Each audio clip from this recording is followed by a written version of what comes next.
with the incident in Mandalas, where police from another state came to take over properties. They demolished people's, I think, in the market, and they killed about 9 persons in the fracas, with one of the policemen also hurt in the process. And then you wonder at what point, where are we driving at? Where are we going to?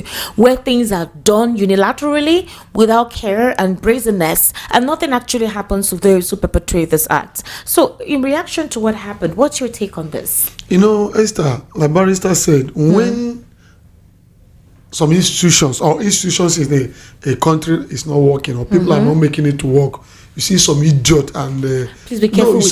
Careful with your language. You see some element of people that are the hem of our authority misbehaving because they believe that the institution is not working, and they are the instrument making that institution not work. You can see we have said it and we keep saying it, that government that are not insensitive to the plight of the people, what do you think they are doing? And tomorrow they will tell you they will win election, and you ask yourself, how are they winning this election? Because they know they have destroyed institution. That's why they can carry on any impunity within the land. They can do anything, and they first of all will tell you, go to the court, because they know that they have destroyed all the institution. INEC will give them the election. Professors will sit down and write it. Why wouldn't they do these things? And that one thing I tell you, because I keep telling people that Nigerians know what they want. They are voting rightly. Anybody that accuse Nigerians that are collecting money and voting them, that Nigerians deserve what they want, what they voted for. No, I can't believe that, because I monitor 2023 election. I know what happened. That's why government can do anything. They can do anything because they know that whether you vote for them or not, but Barrister, they win election. The government said that before the local government chairman said that he was not aware of what happened. But since 2024, they had been given a notice. Is it possible that the residents did not take the government serious, or maybe they thought they could supposedly liaise with the government if they needed to just do upgrade on their structure? They upgrade their structure, and then they never actually thought that the government of the day would go ahead with their demolition exercise, because the Lagos State government brought out their notice, brought out evidence, witnesses, even with the stakeholder, the meeting that they had with the traditional leaders and even the local government chairman. So do you think that the government was actually not at fault in carrying on with this activity? Some persons will say it doesn't matter on what time of the day they came on with their demolition. That says you can come in the middle of the night to come and do civil servant or public servant now work in the middle of the night. Is it an official Ministry of Work? I mean, physical planning, or what is the whatever? They don't work in the middle of the night. Is that what is the official time working time in the country? What is it? Even like I said, even the enforcement of court order, you cannot do it beyond 6 o'clock, 6 p.m. So it's from 6 a.m. to 6 p.m. That is it. And it's not the public holiday. You cannot even go and execute. It's there. So they went going in the middle of the night shows that there was something that's not clear. And I've said it again. Giving notice is not enough. And from the story we read all through, there is evidence that there are engagements. Yes. That they were talking, they were discussing. And that's why they were told to go and innovate their properties. That's why they were told to go and come and rectify or whatever. Assuming they're not concerned that they did not even rectify, or did not even ratify whatever they say they come and ratify. That is not a grant for the government or anybody to come and take over the property or demolish the property without any court order. Like I've been saying, I'm emphasizing it. For if you allow that situation whereby you will be a judge in your own case, you will be the one to accuse me of not doing the right thing, and I'll also be the person to determine the judgment to be given to you as to also execute it. Then there's no fair hearing again. There's no justice. There's no content. So in that case, and that's why you see there must be fair hearing.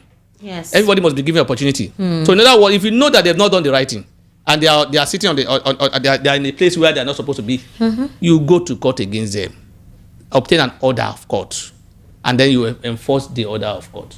I've not been told here even by the government that there's an order of court. What we have been told is that they were giving notice. They were giving notice. It's like me saying I gave my tenant notice to quit. and they refused to quit. And thereafter, I just decided to go and then remove all the police. They will call police, remove their roof. They remove the roof, remove the edition, and then forcibly take them out. Yeah, through the that's unlawful ejection. So that's similar to what has been done. That you accuse me that, look, I gave him notice. In fact, I gave him notice since 5 years ago or 2 years ago or last year or whatever, and he has refused to leave.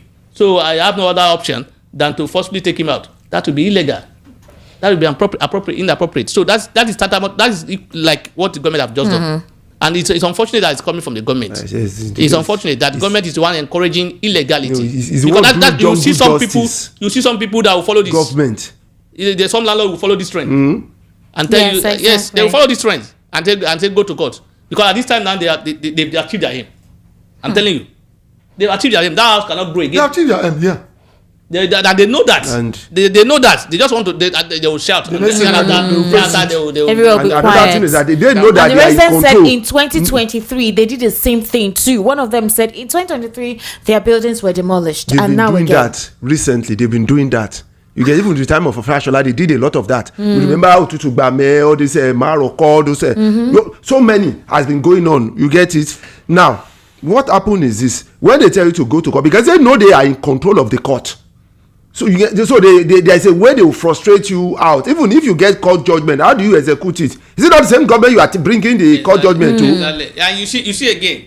You remember that recently they demolished one property said to belong to Obi's, Peter Obi's. Yes. Even when they have court order against that is gone. Even the even said building, despite the fact that the matter is in court, the other party, they said the other party, it's even individual. Yeah, the individual. I'm telling you, the individual will follow this part. Say just take your do you meet us there now. We are the one there now. So it's unfortunate. Frustrate the case. We should encourage due process. Do things the way it should be done, not just do it anyhow and get result anyhow. Getting result anyhow and doing it anyhow is what has taken us to this one. Take it, grab it, and run away with it, and go to court. We'll not take court to anywhere. And this is what we are seeing today. So for me, I think it's unfortunate that the government is the one even encouraging illegality and impunity. It's unfortunate. Very unfortunate. And they should be ashamed of themselves. Very unfortunate.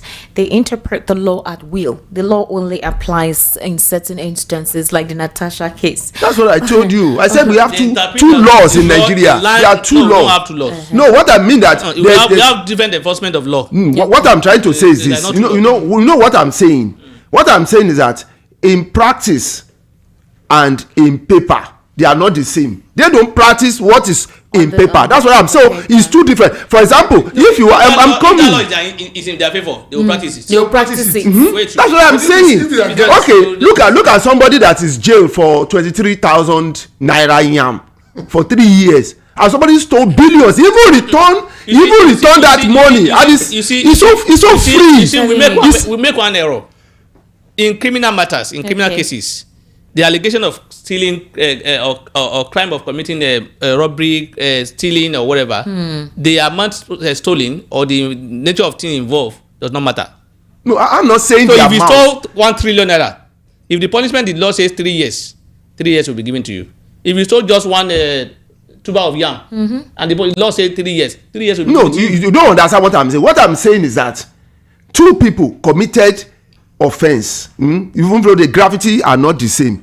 We are looking at two people as a case study. This one was quickly done in a short time and is already in prison. The other one is flying, is enjoying freedom, and the case is being. That's also a different scenario. The reason why we have some of that thing sometimes summarily is that when you are not a rich person, or you are somebody who's not enlightened, even those who are enlightened. You remember a case of a popular Nollywood actress that was taken to court immediately without even consulting her lawyers and without even doing the proper thing. She said she admitted, and quickly the matter was concluded. That is what happens most times. Most people who don't have money. Ignorance. Will not cannot Wait. Sometimes, like I said, let me also tell you that if you don't know that the issue of stealing our money is not under our law. It's not as grievous as stealing tubers of yam, because there is no law known as corruption under our law. Kai. What we call breach of trust.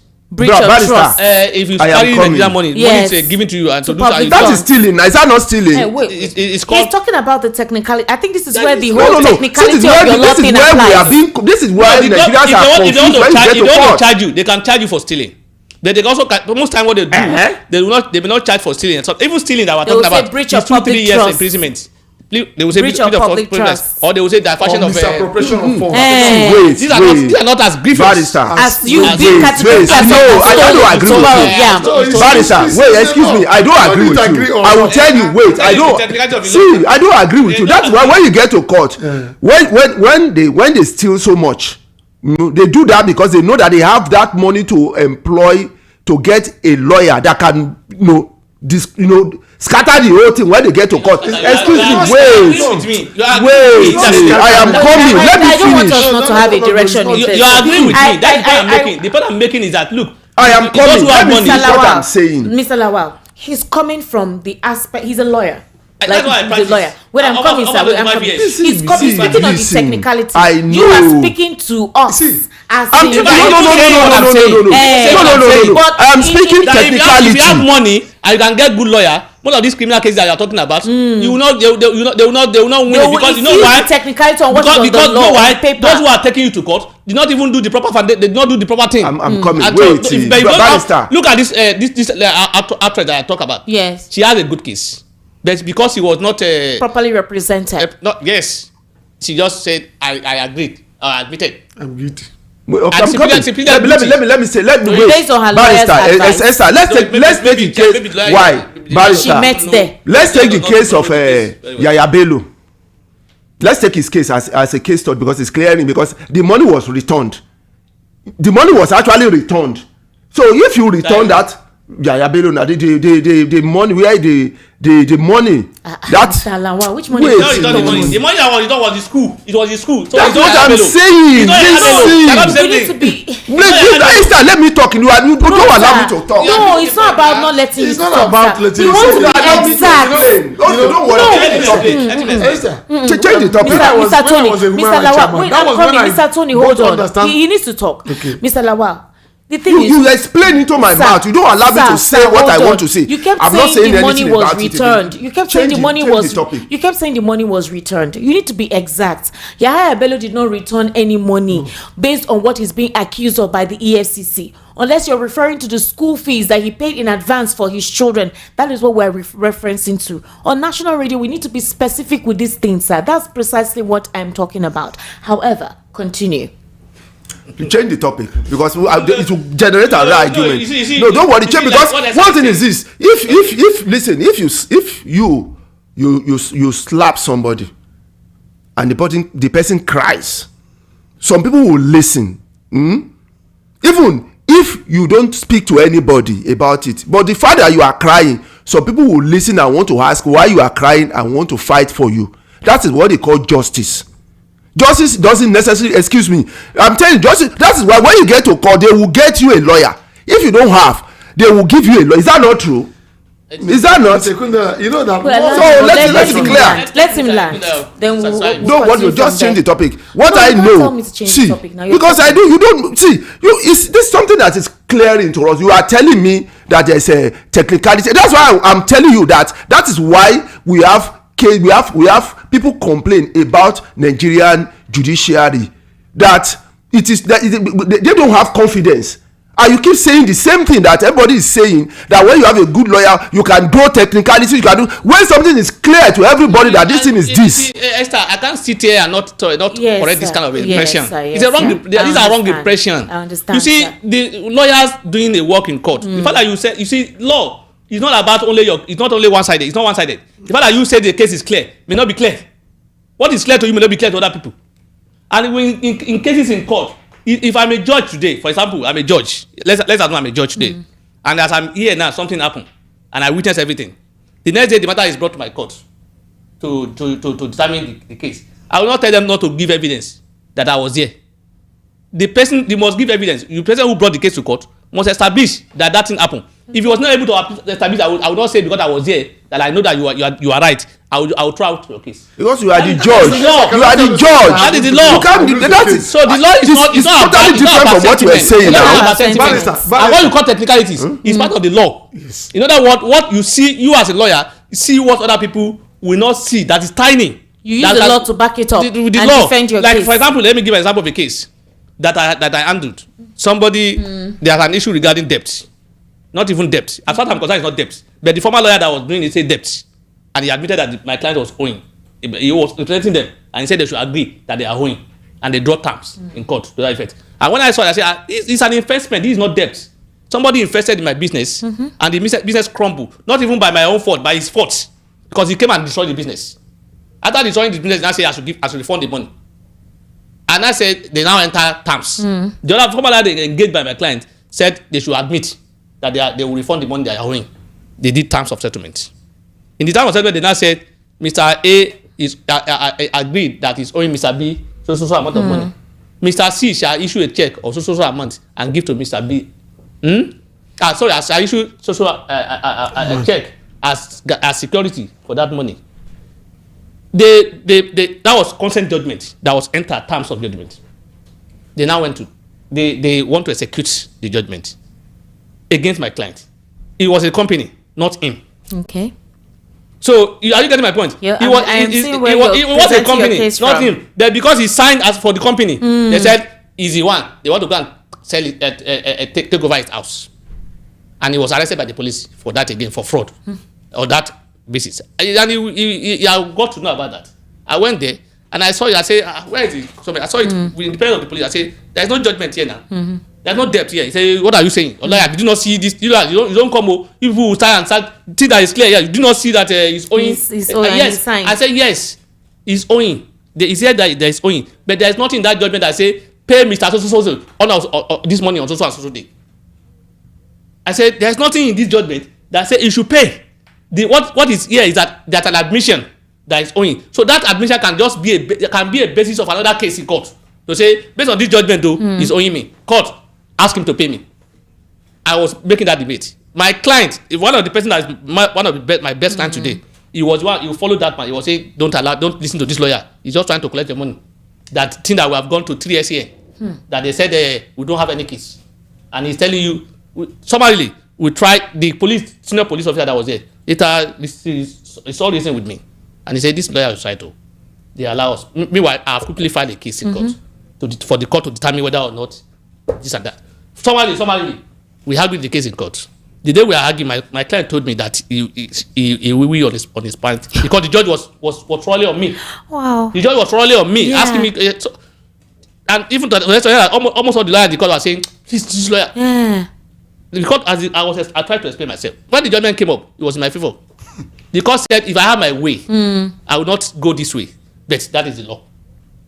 So that's what I'm saying. So sometimes it's not about what you see at the right thing. It is law. You look at the law. You look at the law. Can I give you another? That's not me. I'm trying to change. That's not me. I'm trying to change the story. No, but I'm trying to establish, to use the law to rescue my client from crisis. Yes, can I give you another similar? In this case, I'm coming. In this case, do the people have leverage over the state government under the premise with which the state government came with their demolition? You see, the issue is that they have a good grant. Okay. They go to court, but court is not easy to approach in the country. There is no confidence that they will get this judgment or they will even get it in time. On time. These are the issues. Meanwhile, they've demolished their houses. The issues. And in the meantime, where did they stay? The deed has been done. You see, the problem we have in this country, we are not proactive sometimes. Although most times, when they are proactive, the government sometimes ignore. Because if they have gone to court, when they are aware that government is planning this, and go to court and publish it and make it known to the public the way they are doing it now, probably the government will not do it.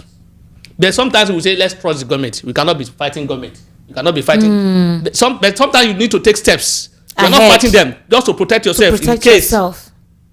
You get my point. And if they come for settlement, you talk. Barrister Tunji, does it mean that every administration that comes, if you have land in this Lagos now, with the way it is, where they can just come and demolish your property anytime, that you need to be going to the government to check, please check if my CFO is correct? No, it's not about CFO is good now. You do not hear them say they have CFO, some of them. And they there and there, they are saying the CFO is not genuine. Are they caught? So who gave them that? Are they caught? And some people will come and call and say, hey, you see, people collect that thing behind the system. Who are the people? And the government denying that those letters that have been issued or the certificate that have been issued was not signed by the government or was forged by somebody who is not in government. The fact that they paid their way to get it does not make it illegal or improper. As long as it was signed by proper authority, it's legal. So your duty now is now to go after those people who did not follow this process to sign it. In signing it. So Barrister, based on what you've described now, it's obvious that the state government is at fault. They didn't go lawfully in what they were doing. There are a lot of things that are wrong. Now, it means that if the residents don't have proper legal representation in interpreting the law against their case to defend themselves, there's every possibility that Lagos state government would win the case. If you see, even if they have proper legal representation, they fear, like I said, it's a trust. Whether or not if they go to court, would they even get justice? And even if they get, let's assume they even get a judgment, where would they be enforced? These are the things that happens most times. The way things are. And if you are not, if the estate I live, if the estate is not people that are what's it called, what to do, and then they know their right and they can stand by it. Probably today the estate will have gone. It's a popular estate, and the story is popular. When people came to invade the estate, I was the legal advisor of the estate at that time. I was the one that stood and said, "No, it's not possible. That there is no judgment here. This is that." But before I came in, people who have been legal advisor, I've been telling them the wrong thing. That look, these people have judgment against us. So when I came, I said, "There's no judgment here now." And I explained to them that there's no judgment. So the point is that even if you have that judgment, okay, or you go to court and you are not strong enough, you may not be able to achieve anything. Mr. Lawal Okundare, your perspective on this issue, you're talking about common sense when something is glaring, right, as to the morality of the case. Now, this case as it stands, the people have protested, government has quickly come out to defend themselves after they initially said they were not aware of all that is happening. So, in this regard, from the point of morality, aside from the court, what area, where next can these people air their view for remittance to be given to them? Where do we hear their view? I mean, because as it stands now, like what Mr. Tunji Abdulhamid is telling us now, the court takes time. Some people no longer trust the court system. Let me tell you something. What happens in the meantime? Let me tell you something. Nigerians, we are pessimistic. Okay. That's the major problem that we are facing. Many things like this are happening even in developed countries, but people stood by it and made sure even the government itself on that government in power at that moment is punished for it. And so that the next government that is coming will know that the people you serve them, you are not their master. They are your master. But here in Nigeria, the moment we hear about 2 or 3 hurdles, we believe our situation is hopeless. That is one thing that always kills us. Now, these people came on board now. I've seen there are cases in which people even have a court order that the government should not demolish, and they go ahead and do it. There are cases in which they come and they go ahead and do it. Right. Because you said, okay, you are still coming back to us now. We're not the one in government. Maybe you are bringing your case to the government. And then you will still bring your case to government for enforcement. And the next government that is coming will not look at it, what that former government did, and give the people justice. Some did do it, the present government will look at what the past government did and then give the people justice. As they don't know, this thing was taken as so they know it's supposed to, it will now reverse some things. It happens like that. But you don't wait for good leader to come in. You make your leader good. You don't wait for a leader to come and do the right thing. You make the leader do the right thing by not giving up. Even if your case is hopeless, because there is life, that is a sign that there is hope. So you don't give up. Even when they say this situation you cannot succeed, you still go ahead. All right. You see, go ahead. That is one thing that Nigerians are missing. Now, in abroad, even in Trump, there's no time they don't protest in America. They are number 1 in the world, for God's sake. Like what happened in Nepal. I'm sure we heard about the Nepal. They are number 1 in the world. And yet they will protest. What is sure in their own? If they have a case and you go against the government, even against Trump, you have a chance of 2 Trump government have brought out about how many policies that have been challenged in court, and some of them have been set aside. Yes, some about the Supreme Court. Yes. Would that happen in Nigeria? Because we don't fight. See, do you remember the case of black? Wait, do you remember the case of what's this kings? What's his name? That said, I have a dream that black and white will live together. What they were going through that time, you will have run away from that country. You're referring to Martin Luther? Yes, you will have run. If you were there, you will have run away from that country. But they didn't run. They stood the ground. They fought for it. They won it, and we are running there now.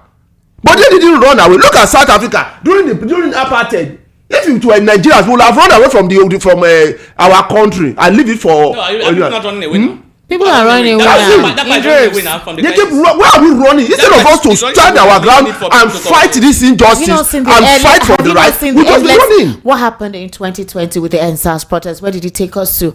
What happened with the End Bad Governance protest? What happened? Do you know, with Esther? the protest? Esther, listen to me. In 1992, 93, when I had the opportunity of getting into NC, you get, I was one of those who fought for. First year, I was one of those who fought for the union. The union has been suspended for 6 years. We came, some people told us, the Starlight who have been there, they thought that they would just rusticate you. We said we don't care. We must, and we won. They brought police. So sometimes we create all dues for ourselves and we refuse to cross. That time is not now in Nigeria. No, what was wrong? That is not now. What do you mean? Okay. All right. Let's take a very short break. We'll be right back. We're not proactive. We're not determined to fight for our rights. You think so? Yes. Or we are too divided along ethnic and religious lines to remain one? You can see what is happening in Kogi State to Natasha now. Yes. People, and what happened in River State. You know why the thing did not work? Because majority of people see it as their thing. In other words, as in Fubara's problem. Or River State's problem. Yes. No, not River State. If they see it as River State's problem, it will even be better. They see it as Fubara's case. That's why people will say, Fubara, don't listen to them. Yes. Why don't you agree? You know, they see it as his personal wala. The Natasha issue, they also see it as Natasha wala. Otherwise, in fact, Natasha should not be the one going to court.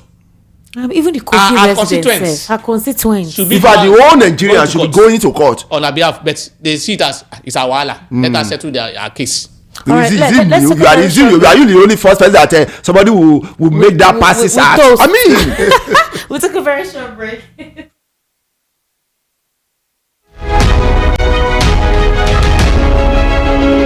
Time to take the next step toward your dreams. Admissions are now open for the October 2025 and January 2026 intakes at Lancaster University, Ghana. Get ready for a world-class education, global opportunities, and an unforgettable experience right from Ghana. For more information, contact us at +234 0701 708 9214 or email us at nigeria@lancaster.edu.gh. Apply today and begin your journey to success with Lancaster University, Ghana. Your future starts now.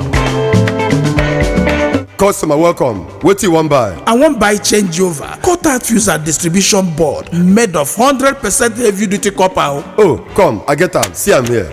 No, now I'm looking for Slatter Star J cutout fuse and distribution board, Nipo cutout fuse, Star J solar battery, inverter, MPPT controller, and solar panel. But Oga, don't worry, I know where to get them. Whether na Star J changeover cutout fuse, Slatter distribution board, Nipo cutout fuse, Star J solar battery, inverter, MPPT controller, and solar panel, Star J ceiling fan, sockets, all earthen materials. Make you no go do cover wise pan foolish show. Slatter Star J Indian product na #1 since 1961. Made of 100% heavy duty solid copper with no compromise. Available in all leading electrical shops nationwide. Slatter Star J na you Pico.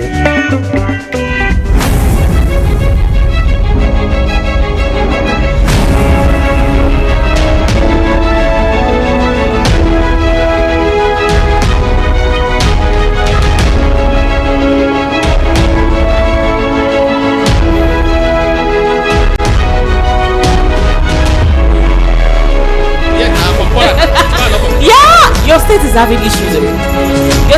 Insecurity, no. Of course, hey! Do we have a governor? Barrister Tunji. Do we have governor? Hey, whoa! Our governor is more prominent in Abuja than Kora. Does not have cabinet. Welcome, ladies and gentlemen. You're still listening to the Evening Rush right here on Voice of the People 90.3 FM. Before we proceed, let's take a listen to what Very Dark Man said. I woke up feeling this way, right? I think Lagos is the state that is slowing the whole Nigeria down. And at this point, after thinking through all of this, I think Lagos should be made a country of its own. And here's why. Why must everything come through Lagos? Like anybody will import anything, the container must land for Lagos. And they get other options where they can create other seaports. Why must everything land and come through Lagos? You know, think about it. Lagos is actually slowing Nigeria down. Because imagine if we get other ports, like maybe we'll get the Delta State ports, may take care of all those eastern region. Say, container land for Delta State. The people where they there Anambra who can carry from Delta State ports. People where they there Enugu and all those neighboring states where the Anambra side for that region who can carry from Delta State. It will make things actually the cheaper. Do you understand?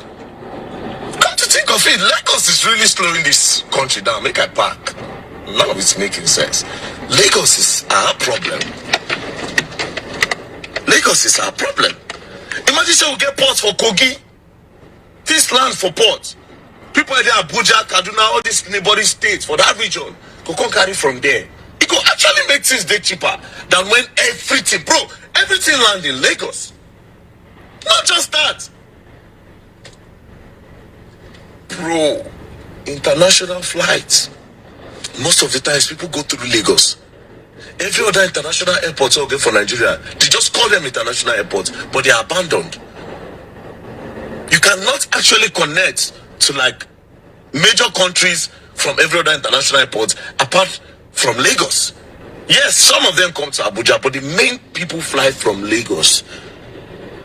By this time, Anambra and some states suppose don't get like major, like Enugu now, suppose don't get like major international flights.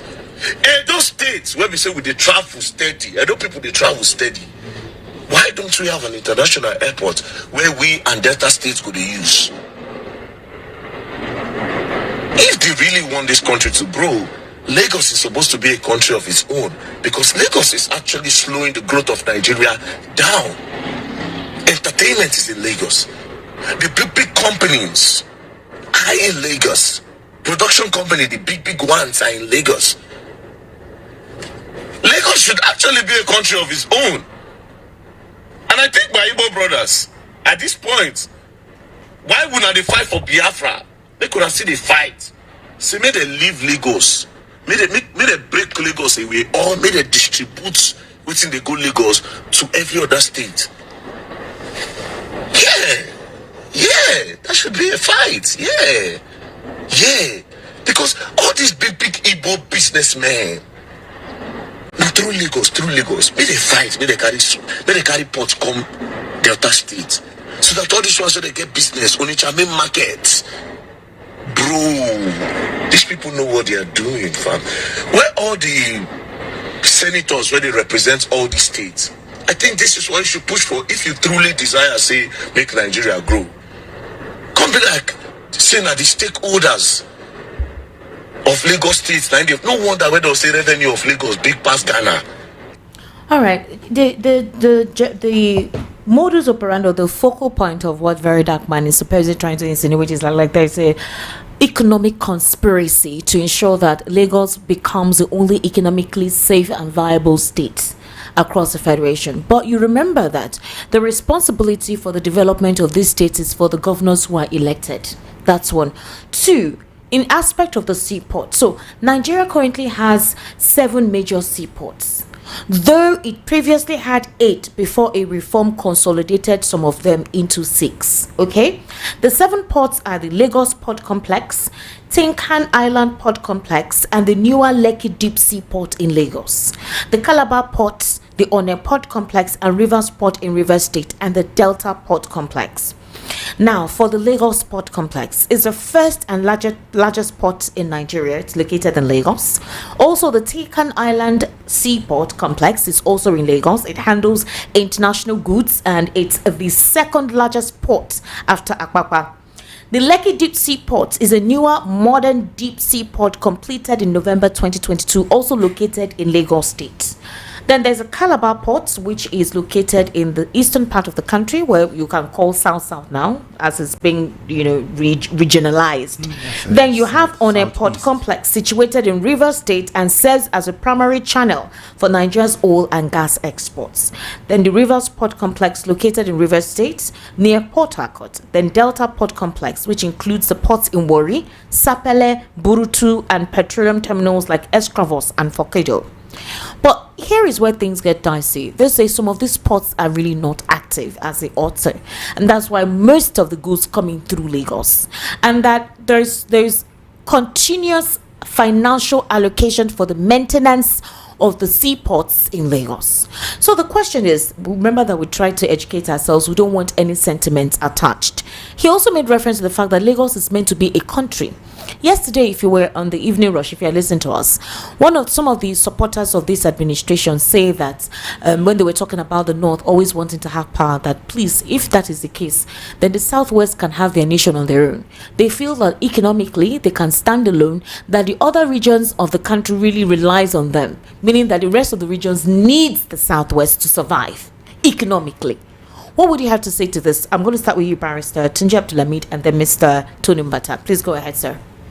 I think my own question, in a way, is our point is that I want to ask the question. Okay. This thing we are talking about, what makes it so?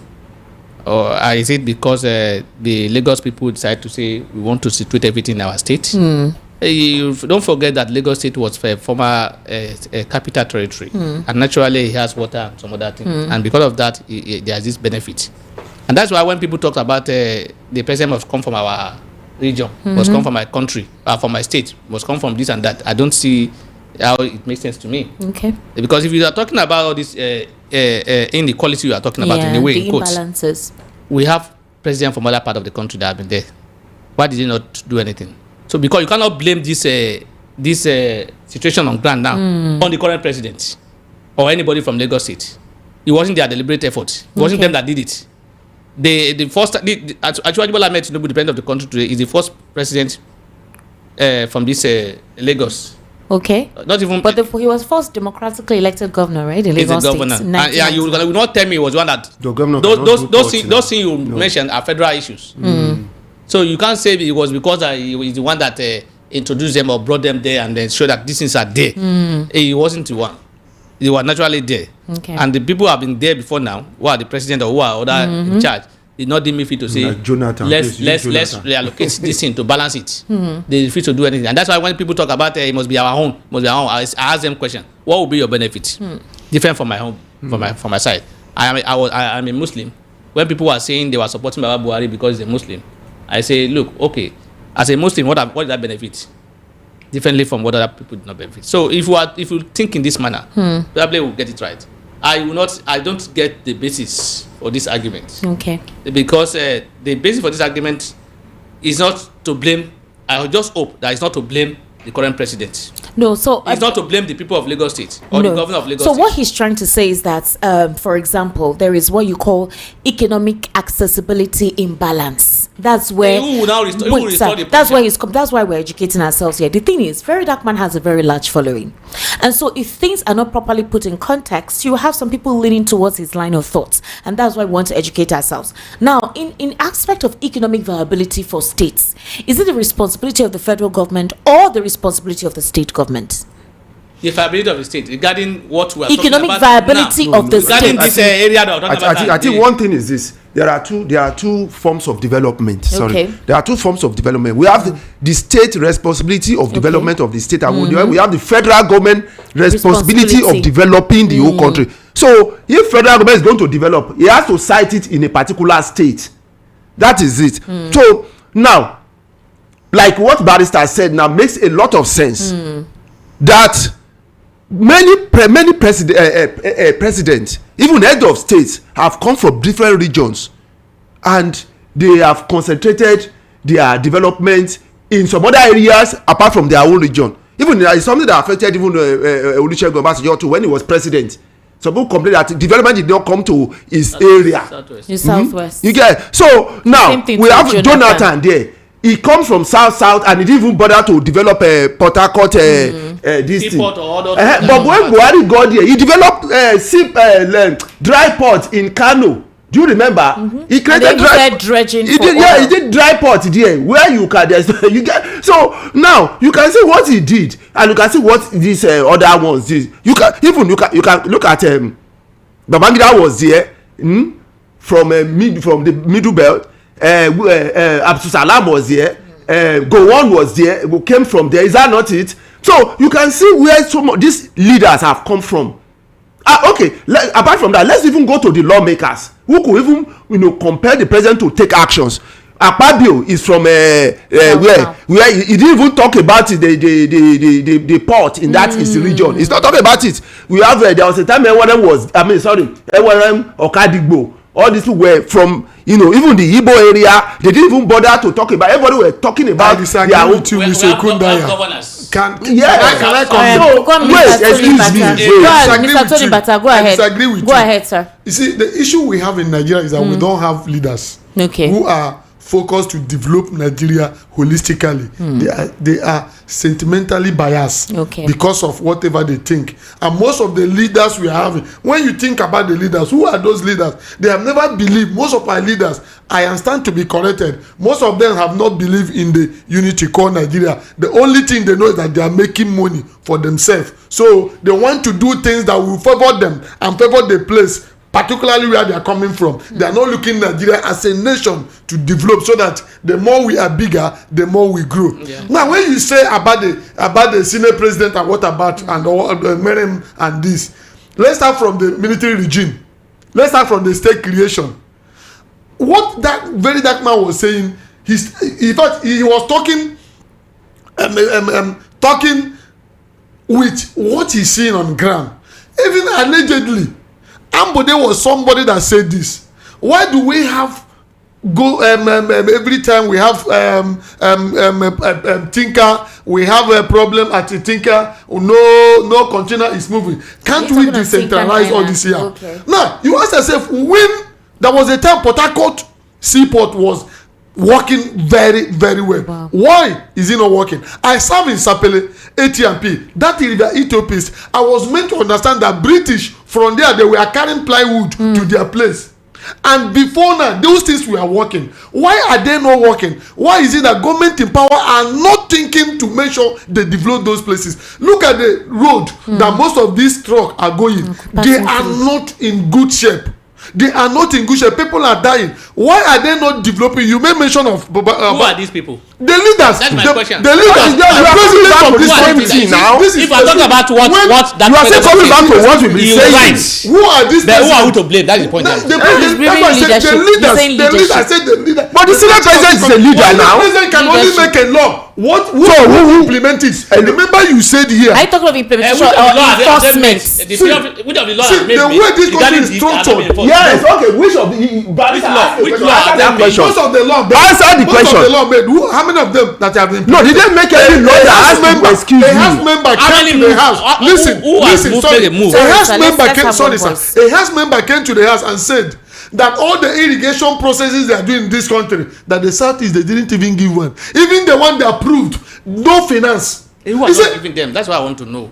Now, you see, financial allocation. So this senators what that man said. The issue that what we need is to it's normal. It's right. Because there's imbalance in there's imbalance. Let's say the point is that who are to blame for this imbalance? We are blame the leadership of the presidency. The president that only the presidency, the governor, the national assembly members. What about the House of Assembly? What about the Senate? The governor is not to develop the seaport. It is no. Is it not the Senate that will make the law? Wait, is it not the Senate and House of Assembly that will make the law that the president will follow? Which law will tell you to develop? Barrister, tell us. Wait, excuse me. Barrister. Please hold on. Let one person speak after the other. Why are they not working? That's the question.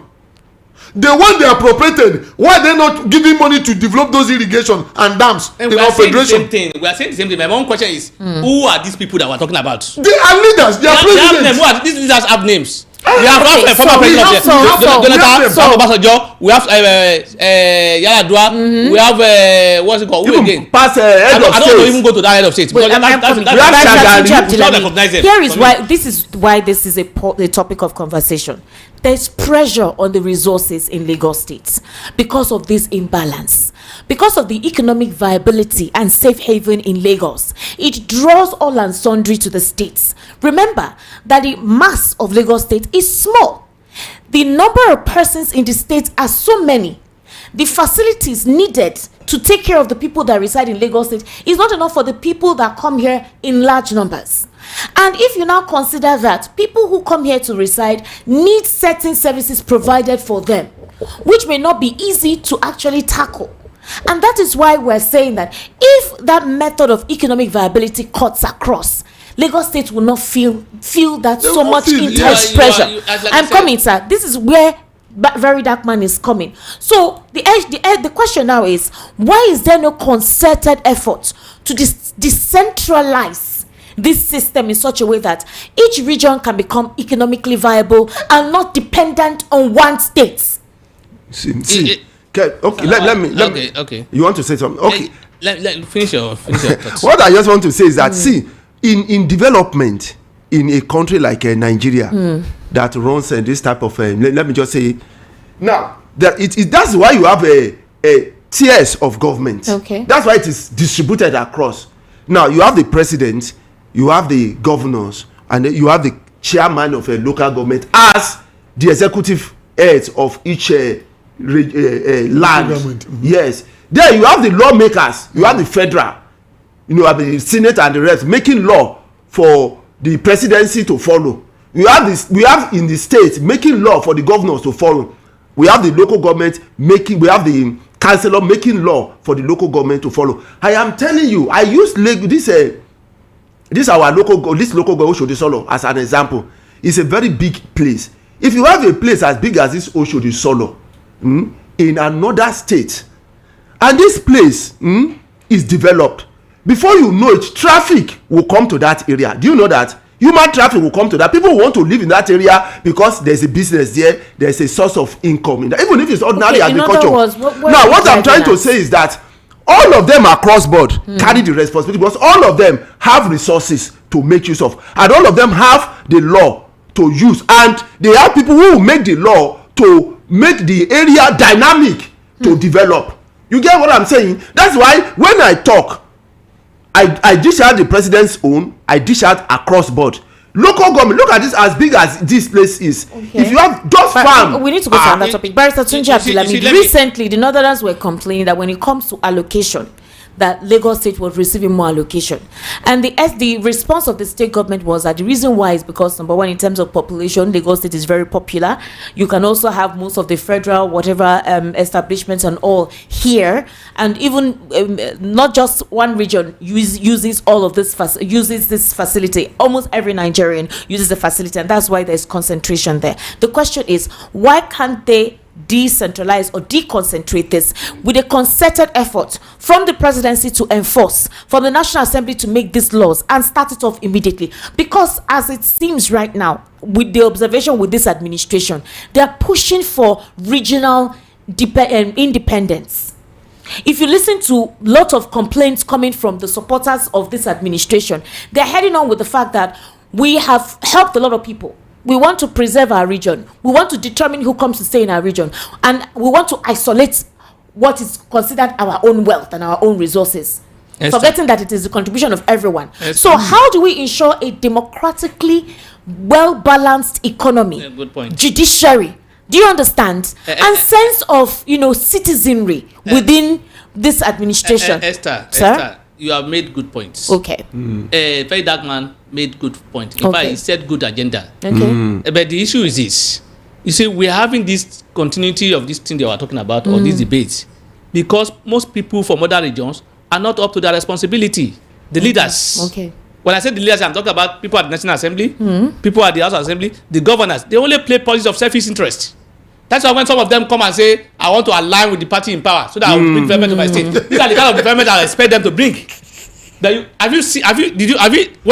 you hear anybody from the southeast or southwest or south talk about the fact that they are pushing for those development of those things that were abandoned? Yes, they are not even talking about it. Did you see anybody asking questions regarding that? Do they even bring any bill or any document to say this is what this is our agenda, this is what we're looking for our area giving us? You see what you get what I'm talking about. The agenda raised are the issue raised by very great points, but these points can only be addressed by people from those regions. If truly they want development from their place, they will be the one to champion it and say this has been abandoned. They have senators, they have governors, they have forum. These things have been abandoned, and for this thing to give us even distribution of economic benefits, for this to give us this and that, this must be working. That must be working. That's what I expect them to be doing. They are not doing it. They are only playing politics of selfish interest. How they will return to the house and start standing on mandates, standing on this and that. That's what they are doing. We have Governor Usodima. Whenever the president is traveling, you see him always at the airport. You see my governor in Kwara State. You see my governor in Kwara State. Whenever you see them all around in Abuja. So these are the issues they need to be pursuing, and that's why I most times I respect the Northerners. They have an agenda. They know what they are looking for. They know what they want to achieve, and that's why they have one voice. And they raise issue at that time. They support themselves. You remember the tax issue? They spoke as one. Even APC and PDP. So what happened about the tax issue? Even though it's not our discussion, listen. They still have the day. No, they have their way. They have their way. The issue they raised was accepted. Did you hear anybody from the south whatever? Or even south they did, or they were just aligned. It. So tomorrow they will now come and say somebody is marginalized. For instance, what they are pursuing now. For instance, listen. What they don't understand now, but because I know in 2039 or what year is that, the South will come up again and say they are being marginalized when it comes to presidency. They have given their mandate to the president now. The president will be there till 2020 what? 2031. 2031. Would that be right? Would anybody from the south or south? No, it's not. Have the right to say we want to contest? No, it's going to be the north. That time I tell you, some people will come and say they are being marginalized. That is their turn. Some people will come, and these are the same people who are saying go ahead till 2031. Who are the so people? The politicians. These are the leaders. When you say the south side, no, the people. When I say south, what I'm talking about, it's Soludo not from I said leaders. I mentioned names. When you say Soludo is not there. Who? Soludo. Southwest, southeast. Is it not a governor from the east? They have rep members. They have senate members. They have all this. They not sat down and say, for our region, we want this thing to happen. No, I we want this that are not working. This that are not working. Give me one and give me example when they made those points. I'm giving you one. I said when they made those points. Let us take it easy. The present when you president. talk about marginalized, you see area of marginalized. Somebody came to the house and said, if you don't belong to, or if you don't have social amount, even though they have not verified it, that if you don't have money, you can't push your bill and they are paying money. Secondly, remember that some regions,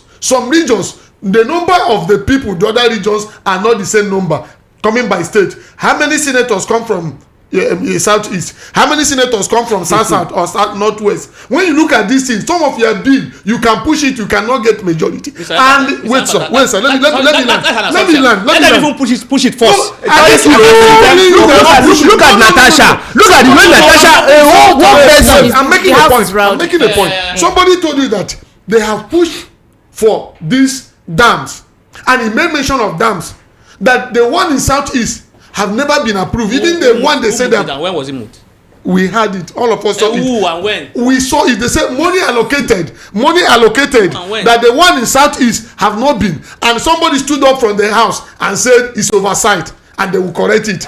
Why didn't you correct it? So what we are saying in a sense is that let the leadership know that we are one Nigeria and develop other regions. Because when you develop other regions, this issue of marginalization will cease. This issue of Lagos is my place will cease. Because if the river port is working, people from Rivers State, people from Imo State, people from Anambra will work. If the one in Kogi is working, people from Niger and all the rest of them will do this. But because some people are still having parochial interest over the weight of this nation, they are not seeing Nigeria as let us develop it for the future generation. Let us develop it for our own good. They are not doing it. And whatever policy you put, if they are not approved, they will not.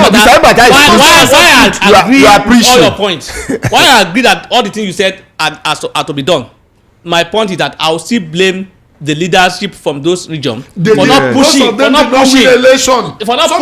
not win election. That's not an excuse. No, it's an excuse. What excuse? They are in power now. They will not. It's not Saturday. When we have people that win election, we have had president from South. Wait, Jonathan, wait. Mr. Umba. So we have what? Jonathan was the president. Yes. For 6 years. Jonathan, yes. This issue was not. Well, is it not from South? Nobody pushed this issue. Is it not from? Was it not from? Is it not from South? We have some reform. Look at airport. Some of the airport. That it was during Jonathan that we have. Which airport was reformed? Where? Enugu. When Stella Dua was. Okay, it's from South. And we are talking Enugu. Is Enugu South? Is Enugu South? South. Yes. Enugu is not the same. Yeah, you are telling us. We don't want to answer. Calm down. We're educating ourselves. I'm talking about the issue that Nigeria should decentralize.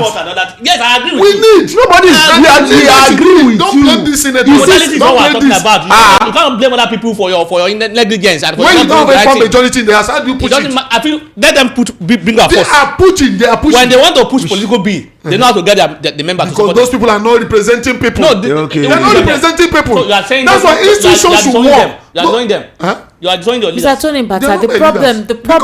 We need. No, and they are leading. No, they are still leading down, and you are saying they are not leading. Blame them. If institutions are working, if INEC are working, these people. No, aside from INEC, only very few of the leaders are representing. In the southeast, you have Ugo Chinyere, who has been very, very loud, and a couple of them in the Senate. But it's not enough. There needs to be proper. Loud for political issues. No, on viable economic issues. This kind of thing that the federal government is saying is what I expect them to be saying.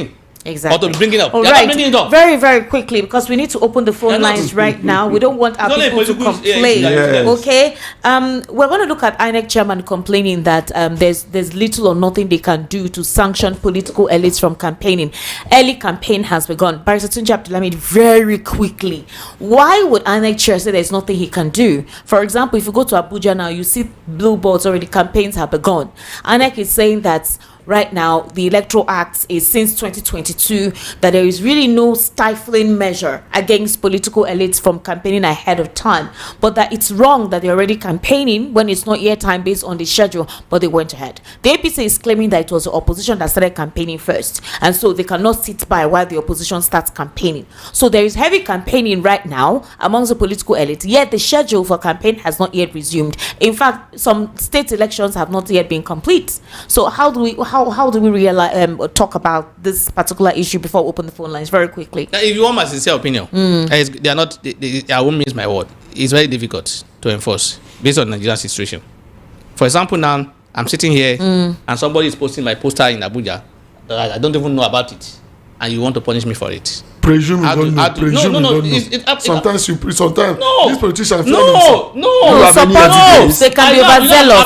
I'm a political party. I participate in politics. As I'm speaking to you, I have intention of contesting in 2027. And people already, those who I don't even know, they've created platforms. I don't even know. I'll be a media aide and consultant. But people will see that will say, hey, don't tell me you don't even know about this. Which party? Some people like eye service. Under which party? We are the party I belong to. Don't worry, we are not here to talk about politics and that. You see, you won't say I'm campaigning. I don't want to campaign. I don't be accused of campaigning. You see, the point I'm making is that look, we have people who like eye service. Without the president even knowing, they want to. When the president says, "I'm coming to Lagos now," you see his poster flooded everywhere. It's not him. People want to be recognized. It's true. They put their poster, he may not know about it. Then you now go and punish him for that. Who will even punish him? Which court will you go to? Will INEC go to? Or INEC will go and carry police and start arresting them? There could be some kind of fine. These are factual truths. As far as I'm concerned, they have difficulty. We have INEC that has no power to arrest anybody. We have INEC that has no power to even prosecute certain cases. Exactly. We have INEC that can, like I said, to even know who to prosecute will be difficult in this case that we're talking about. Even when they don't know the person, where would they take the person to? Who will investigate? Let's begin to take calls somebody right can now. even use it against you in order to make you be punished. 08036929933. That's the number. Yes, you just put it out and then 08036929933. The WhatsApp number is 0817175638. Hello, good evening. How are you? I'm fine, Esther. Welcome. How are you doing? I'm fine. What's your name, please, and location? This is Remy. Remy. From Akoka. All right, Remy, quickly, please. Greetings to your guest. Greetings to you too. Yeah. Like I once said, let us know style up when you see one. The issue of VDM. Are we saying it's saying something new to all of us? The answer is no. So why should VDMs whatever be a national issue? Presently, 3 policemen were killed yesterday in Kogi State. People are being killed every day. Every day. Thugs attacked GRB and his people a few days ago. So they are busy distracting us with things that are so irrelevant. The issue of tax it's another thing on its own. Tinubu is there to tax us till Jesus will come back. So we are busy with irrelevant things. The issue of demolition. This is not the first time the APC government disobeyed the rule of law. But the court said the government shouldn't demolish Otodogbami. Somebody went ahead and demolished that community. Nothing happened. I think same thing under Fashola also. Yes. So APC is known for destroying people's homes than building homes for the people. So let us set the record straight. Even if people are proactive, we know how things are being done in this country, how they use institution against the people. So they disobey the rule of law. Look at the issue of Aburi. Supreme Court said it shouldn't be it was not recognized by Supreme Court. But INEC on the other hand is doing something otherwise. So look at that contradiction on its own. So how can people trust such institution? How? So let's not waste our time on things that are so irrelevant. VDM should go and sit down. This is not the first time it's coming up with things to distract Nigerians. You have things to talk on. Good evening. Good evening. Thank you very much, Remy. Hello, good evening. How are you? Yes, good evening. So what's your name? My name is Ralph, calling from Satellite Town. All right, please go ahead. I want to come with the issue of developing different areas in Lagos State. And I think I not agree with your analysis there. There was a time when military was in power in this country. Like, let me say, what is this state in this Lagos State? Marwa Kati. Marwa did a lot of job in Lagos State here. It's not from Lagos State. When you're elected as a president, I think you should mind the way Nigeria will move forward. Trying to blame somebody that is not from your tribe or is one good luck was there, it doesn't make any sense to me. Because you're there to represent all Nigerians. I totally agree with your analysis, with the other 2 men there. But the issue is very simple. When you're elected as a president, you have to carry your duty as a president. It does not matter where you come from. It's very simple. And at the time when President Akpan is coming, there's certain things that the state government will not do. Because one from federal. Let me give you an example of airport. Enugu State was made the international airport a few years ago. Do you know how that thing gave up? If you want to travel from Enugu State, you pay times 3 of what you enter in Lagos State to go to China. Automatically, the airport will just die. So government knows a way of trying to kill anything that don't want to work. It's very simple. Any government that want to work will work. God bless you. Thank you very much for calling. All right. Hello, good evening. How are you? Hello? Hello? Yeah, good evening. Can you hear me? Yes, good evening. Welcome, sir. Yeah, I'm Mazi from Germany. All right, Mr. Mazi. Welcome, sir. Please go ahead. Yeah, so about what they call VDM, right? Yes, sir. What he said is I don't know how your guests want to understand it. It is called economic strangulation of the East. Remember that Calabar is called Eastern Port. So Port Harcourt is called Eastern Port. There in Nigeria you have Western Port and Eastern Port. Just like Western Navy and Eastern Navy in Nigeria. After the Civil War, that is, federal government orchestrated economic strangulation of the East. Whether you call Calabar South, Calabar is Southeast, because even Gowon created Calabar. I mean, he called it Southeast State. That was Cross River and Akwa Ibom now. So whatever you change the whole name, those things are East, and they don't want to develop it. It is federal government policy on the East. Remember that they gave away Bakassi. Now let me finally tell you, under Mbakwe, when Mbakwe wanted to build Imo Airport, the federal government refused to recognize that airport. That is why it's still called cargo today. Recently, they are not considered a very beautiful airport. They refuse to license it international. They call it cargo. But in the northern Nigeria, all the whole airports are international airports. So what the video is saying is the truth, but our brothers who are there, our Yoruba brothers who are there, they don't want to understand what this man is talking about. It is economic strangulation. It has nothing to do with Jonathan. After all, Jonathan was an accidental president. Nigeria has been ruling by the Fulani and our brothers Yorubas. That is the truth. All right, sir. Sorry. He didn't listen very well. Sir, let's correct it. Okay, please. I never said what Fidel was right. not right. We said it was right, and we're asking who do we blame? That is the question we are debating. Because past leadership has not addressed that is the question we are debating. We say he raised a good point. He raised a good agenda for the people from the south and southeast. That's what we said. Who's going? Is it not the leaders that are going to lead? Previous administrations have not implemented that. Most people talk based on their emotional sentiment over whatever. Hello, good evening. How are you? And you mentioned Yoruba Street. Why? Hello, good evening, sir. What's your name? Hello. Good evening, Esther. Good evening, sir. Welcome.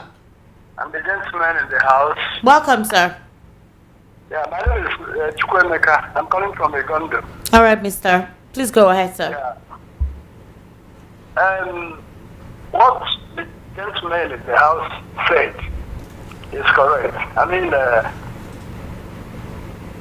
lawyer and Mr. Kundayo, obviously they were saying that the fault is that of the leaders of the people in those zones, which is true. They are right. You see, our South brothers are responsible. They are only interested in being slaves, even in their own region. They don't want to bring up these matters in order to force the federal government to do what is right. They are responsible for whatever the situation, the issue of ports has brought to their own zone. So if they will wake up from that, there's a proverb in my place that says that if you refer your basket as food, others will use it to offer sacrifice. And that's exactly what is going on in this regard. So it is not our leaders that have come from both north and the southwest that will, take the gauntlet and force the federal government to do what is right. It is from those zones. So the two gentlemen in the house, they are correct. There's no two ways about it. When they wake up from their sleep, there will be a difference. All right, thank you very much. Development in Nigeria. Thank you very much. Hello, good evening. How are you? Hello. Hello. Yes, good evening. Welcome. What's your name, sir? Good evening. Welcome, sir. Can you hear me? I can hear you, sir. Go ahead. What's your name? Okay, I can hear you. Good evening. Good evening, sir. Welcome. And good evening to your guest. Good evening, sir. Thank you. I want to thank you people for your analysis so far. This is Boyerson calling from Afro Media. Boyerson, welcome, sir. Thank you, sir. You're welcome. Thank you very much. The only topic I want to touch is the last one, where you talked about INEC. INEC knows that the so-called INEC, they know who is infringing on the on the electoral process.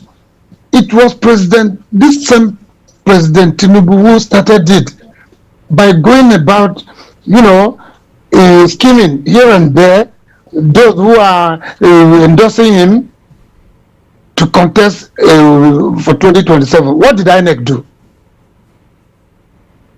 Can you hear me? Yeah, we are with you.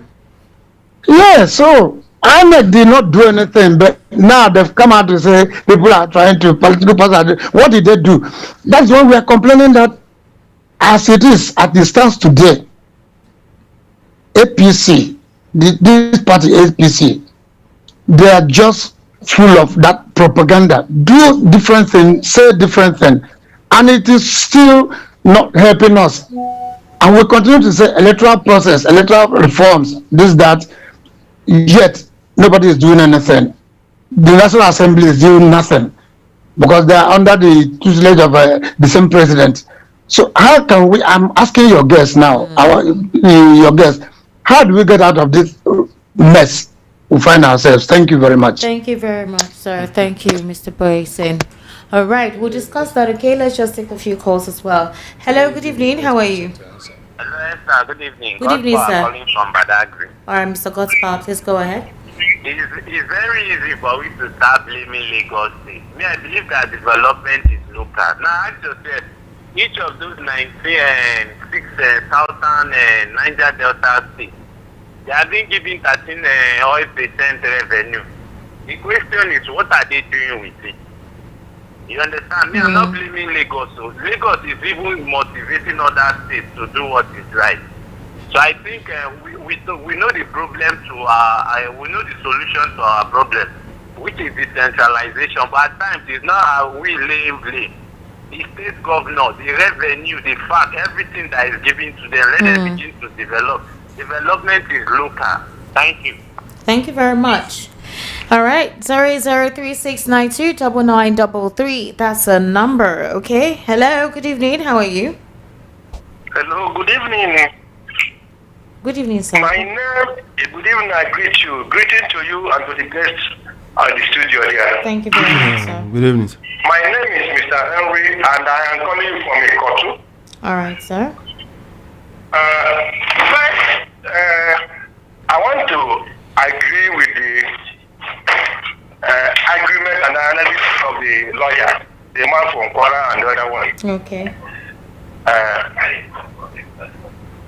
It's the leaders that are from that zone. They are the problem. Because they are so selfish. Because what makes a leader a good leader? You are going to Abuja or wherever it is to represent the interests of your people.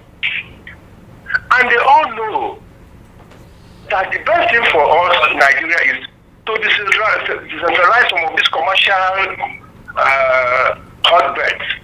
Because when you do it, you are not from my place, you are no more wanted in my place, go back to your place, do this, we don't want you, we stop. Now, you import a goods, you play in Lagos.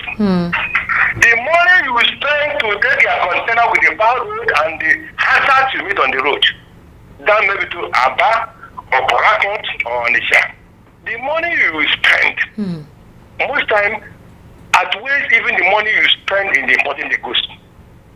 So, for Nigeria to move forward, we need to decentralize some of this, the ports.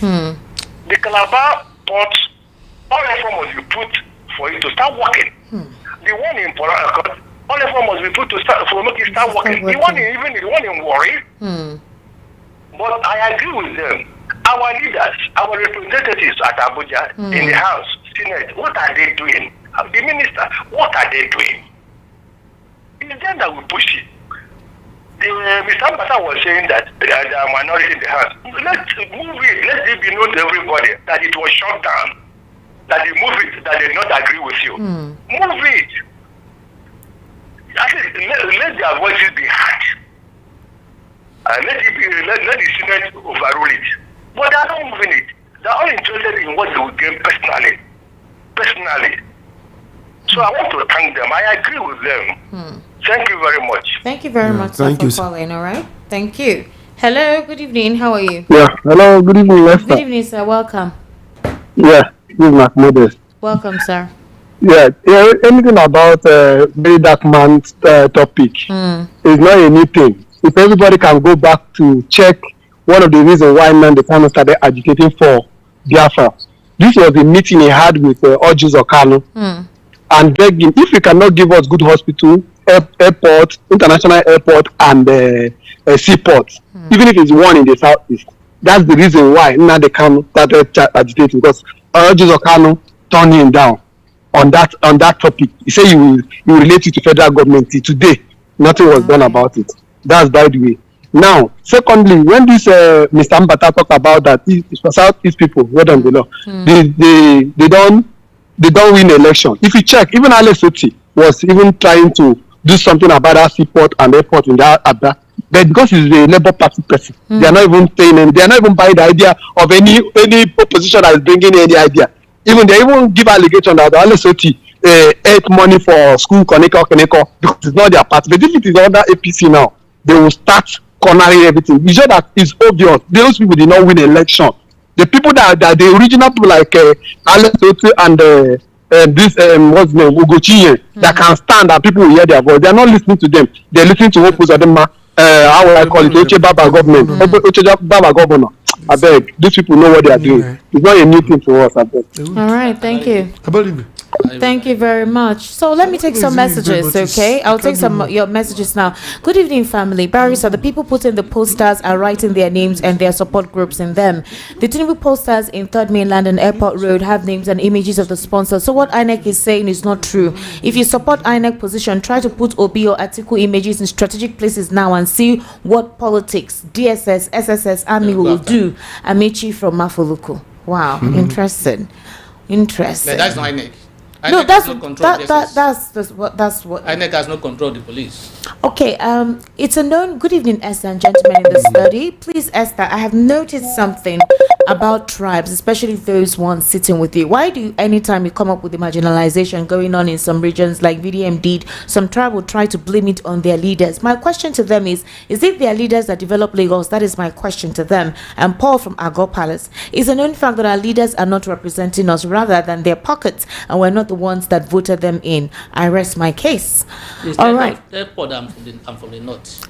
You're from the north? Yes. Barrister Tunji Kwara. Oh, that's true. That's true. I'm telling that we agree with the very dark man. Very dark The only thing we said was that whose responsibility? I don't understand why people fail to yes. INEC does not have any excuse. They're part and parcel of our political problem because they know who and who is campaigning. It's not about posters, as the guest said. Stanley from Okota.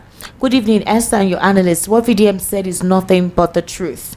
You are not writing your name, so Good evening, Esther. It's interesting listening to your guests. You see what we talk about. You can see even okay, they've forgotten that there are items on exclusive lists and those on concurrent lists. Please let them find out development of seaports on these lists and tell us which of them is federal government responsibility or state government responsibility. Good night, Esther. Anne from Ikorodu. Good evening, House. Samuel from Festac. Those two men are just deceiving themselves. Esther, Tinubu told Osun State people during campaign to not vote for Peter Obi because he would build international seaports and airports in the southeast. The Yorubas will suffer and Lagos will not be what it is today. The FG is just afraid of the southeasterners. Just last year, just 2 years ago. No, I mean this seaport of a team started 2 years ago. But Tinubu said when he was campaigning. You see, I'm not a fan of the current administration, but I will not sit down and allow people to just bamboozle and then they talk based on sentiment. No, just the issue of this inequality or whatever of the imbalances did not start 2 years ago. In fact, it was there when the other was in government. It was even there during the time of go and look at So is it now that we now see that Yorubas are making it look like that? We have not believed that we are one. It started after the war. As long as they do not agree that they need to hold their leaders responsible for these imbalances, they will not go anywhere. So this is something that has been happening over time. I have not seen any leader from the south or whatever raising these issues. Or fighting it. This what about the road? What about the road? These imbalances you are talking. No, let's face one. Let's face one. We are facing the seaport. Minister of Work and Housing is on where? Who is the president? Rotimi Amechi from That's what he's saying now, Mr. Tony Mbata. Sir, hold on. What do you mean by that? What What is saying? that those road that is bad. Now they start. But he's the president of the year. But did not speak with one voice. Did not speak with one voice. Why can't another one talk about tax? They were all speaking. You know, listen. Did not Did you see anybody talk from the did not speak with one voice. Why can't the South speak with one voice? Unless this issue of Seaport, we want barrister. Ask him when Jonathan was there. Jonathan was the president. Tell us about Jonathan now. He was the president. What did he not? Who do you mean around it? Look at what you have an agreement. Now, don't shout, Mr. Tony, Mr. Lawal. Mr. Tony, don't shout. Please, no. Let's get it right. Many times you shift it. Sorry, many times you blame the president. You mention Jonathan. You blame the Kaba because we are not seeing the president to be the president. Was the president? You couldn't do it. I could not do it. You said he said because of the people he surrounded himself with. What did he not do? So others didn't surround themselves with people. Is it Jonathan alone that will create state? How many states do we have statues? We're not talking about state. No, before you create a state, it's okay. We are talking about the seaport, Mr. Tony. It's okay. Which one are you arguing about? Hold on. It rests on the presidency because we are not seeing. Jonathan was a president. He was a president now. Why didn't you do it? Did they allow him to finish it? I listen to that again. Conspiracy that removed Jonathan. 6 years. He ruled for 6 years. He ruled for 6. It was conspiracy that removed Jonathan. And there is a politics. Sir, that's the problem. The conspiracy. Wait, Mr. Wa. Wait, hold on, Mr. Lawal. 6 years. What about people that spend more than Barrister Tunji? That is the thing. There is an economic imbalance. There is an economic conspiracy to ensure that there is no by the federal government. Not this government. Yesterday. That one you said is not acceptable. It's a conspiracy. They are not the federal government from South. If it's not a conspiracy, why are they not giving additional state to South East? Imagine. Who has put for it? It is the presidency that will do it. I've muted your mic, so you're not going out. So. Because Mr. Alonso doesn't want to hear the truth. No, which one is the truth? For you to hold your people responsible. Your leaders, hold them responsible. Somebody has a question. Move the point. Raise the issue. What they used in developing Lagos State. Please, we have very limited time. We have other shows coming up. Other regions should come and talk about Mr. Tony, it's okay. Mr. Tony, it's okay. Good evening. Please, too much noise in that studio. Thank you. Your two other analysts are only interested in shouting Tony Mbata down and not making meaningful points. Senator Barry and Co has been speaking even when they wanted Humphrey Nwosu to be recognized. We saw how the people from Southeast was shouted Somebody down. came out and said, once the powers that are controlling this country economy uses INEC to impose you over others, you can't talk much because you know you didn't win. On campaign issue, let the president arrest those that pasted his posters if he doesn't like sarcophagy. Because if people had pasted posters insulting Mr. President, DSS and police will trace and catch them all. From Chief Udo. I wish. Okay. All right. No wahala. Good evening, everyone. Esther, you see why we're where we are. Government officials steal billions and get a bigger appointment, and one common man steals ordinary loaf of bread and he's jailed. And the barristers there are telling me about technicality. I'm talking about the law. Go to a normal country and try one quarter of such and be waiting for Super Eagles technical team. Andy from Suliri. I'm talking about law, not technical. I'm talking law. VDM is on point. Esther, please ask barrister, why did the government concession in only Lagos ports to the detriment of other regional ports? No even development. They should stop blaming one another or apportioning blames and pointing fingers and think of way forward. Query. Mazi Nnamdi Kanu have mentioned decentralization of the port severally. Obasanjo tried to remove that concession on Lagos port. The Southwest shouted it down. Oshibajo also suggested it to no avail. Nigerian ports should be decentralized. No doubt. Okay. Good evening, crew, members of Evening Rush. I am Barrister Ken from Lagos. Please, I completely disagree with Barrister Tunji Nekundayo on the issue that the problem of concentration of economic development in Lagos State is because of inefficiency of past leaders. Truly, this act is not far from the revelation of IBB in his recently launched book of Blackmail of Other other regions as unsecure to be granted the opportunity of allocation of these economic developments, if not in Lagos. If the present administration is honest and sincere to the country, it should have not allowed a third seaport in Lagos State, which is very congested. But the leaders from this area still do not want decentralization of these facilities because it will affect their economic stand. Very Dark Man is very right. The leaders will not allow it because they want to punish certain areas of the country. You see, Good evening. Ugochiri and some senators from South have been pushing for additional states for the Southeast. And did the federal government answer him? Leo from Lagos. Good evening, sister and others in the house. The matters your discussion on demolition issue is exactly what is happening right now in Alabarago. In fact, now Alabarago people are in serious problem. As I'm writing to you, people, we need help from you. I mean, any Nigerian, in the name of God. They should go to court. Hey. Try your best. After demolition has been done, what's the essence of the courts? Mr. Kundayo answer this question.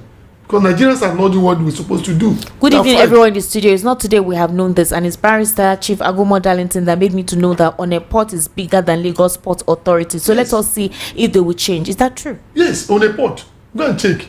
So why did they make it redundant? They don't want it to work. Let's say they have a governor in that state. What will governor do? That will bring money to the state as well. What will the governor? Is it the governor that will have? It's the federal government project. Listen now. Somebody must move something. It's the ports. Somebody must. They have been moving it. Is the ports the responsibility of the federal government or the state? They have been moving it. Don't say they. Why the new state government knows that bringing NBA to their state will bring benefit to the people? Yes. What did they do? Immobilize and they lobby NBA to bring it there. So if you want it in your state, and you know if whether or not as Lagos Port this is not issue of Lagos State it's a federal government issue. They should lobby for government to Lagos government other make money from it. We should lobby. We should keep lobbying. If you know your people will make money from it, no, why can't you lobby for it? That is you say we should keep lobbying for the development of this country. It's lobby we do. No, don't tell me that. I can't believe that. Why I say lobby here? Why should we lobby for them to develop the seaport? Raise the issue, promote the issue, promote it. That's what I mean by Barrister. Wait, let me excuse me. Barrister, let me ask you a question. If he's not doing it, who will ask question? Who will ask question? If he's not doing it, Barrister, I want to ask you a question. Wait, Southeast have been asking. Barrister, let me ask you a question. Is it this port that we are talking about? Is it in the constitution or not? Is it entrenched in the constitution that this port we are talking about in Lagos, is it established by the constitution or not? No, the issue there has to do with federal. No. What I say is it entrenched in the constitution before it is developed? That this port in Lagos, there shall be a port called so and so in Lagos developed. In the constitution make provision for it before federal government came to do it. All the ports are established by law. Thank you. Now that law, who makes law and that the federal government use? Excuse wait. Don't shout, please. Let me finish my word now. I am asking a question. These other ports, do they have provision for them in the constitution? They are there now.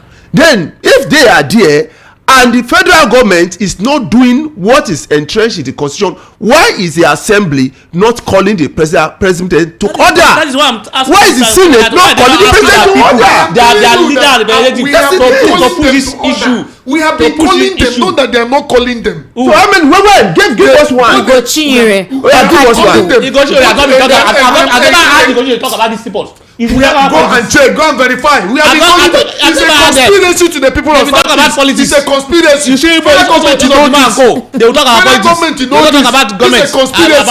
No international airport. No, somebody have told even federal government will grant you a go ahead for you to have international airport. Do they do that? No. When somebody went to build international airport, why did they stop him?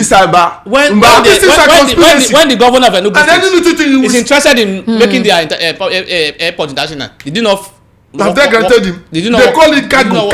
Cargo is international airport. Cargo is international airport. We will come to that level now. We come another place are having it. Finally, Mr. Tony, it's okay. We are not fighting. It's okay. Mr. Tony, wait, it's Naye you are fighting. You are giving me solution. Mr. Tony, there's no solution for me. Wait, calm down. I understand your plight.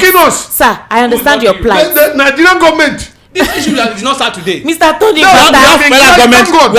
We have president from calm down. Not be here, you go shout. Not be Nigerians are yelling. We have been crying. You did not blame Jonathan for not. Since after they won, they say reconciliation. Where? You did not blame Jonathan for not pushing for it. It took them how many years to build? You did not blame Jonathan for not doing it. Great now. You did not blame Fabio for not lobbying, for not asking for it. They are using it to campaign. You did not blame Barrister Tunji. We have been talking. We have been crying. Ask Mr. Amba, who is going to take the action? Mr. Who is going to take the action? Mr. Lawal Ekundayo, it's okay. Barrister Tunji Abdulhamid. We divide it. Let's wrap up the conversation. I'm going to start with you.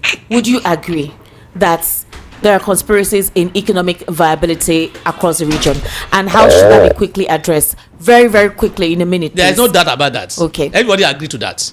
What we are saying is that who should we blame? Who should we take? Who should bear the responsibility? Whose responsibility is it to ensure that this thing that is not available are available? But it's getting worse. That is the reason why you have. It's getting worse. Everybody expected that this administration would. You have people representing your constituency and the Senate and whatever for this purpose. What are they doing? You have a governor who should know that. Look, if this is in my state, it's working. He will give money to me. Why is he not pushing for it?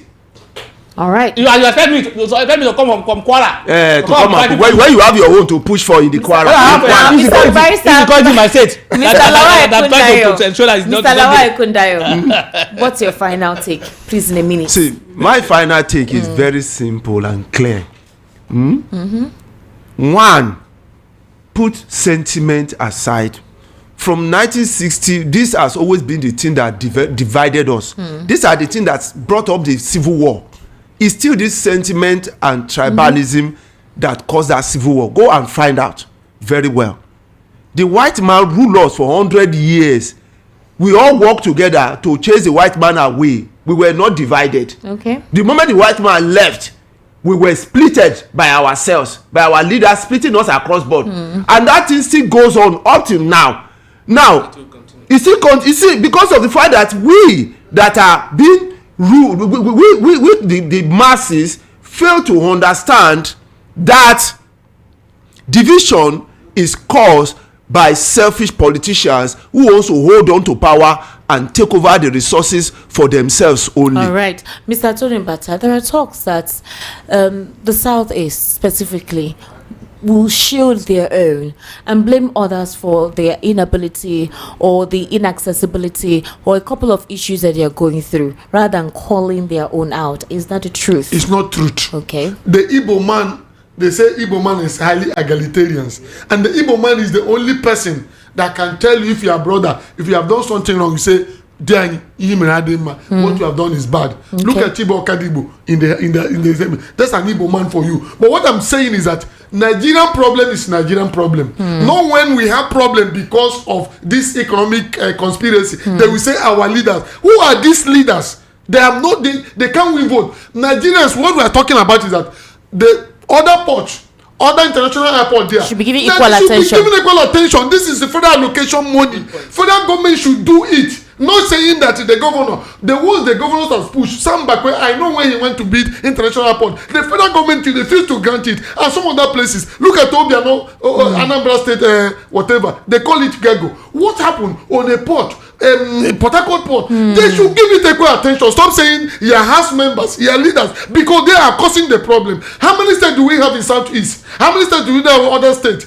And when you talk about, when you go to the house and push it, it will not see the light of the day. Federal government should know, anybody that is in Hem of Affairs should know that this is one Nigeria. If we are one Nigeria, let us go. Thank you. I don't understand that last part. This issue should have been raised while the other was in power. So that at least it will be son of the soil. And they will be able to handle it. I think what Barrister Tunji you see, listen, one simple one I have to remember now.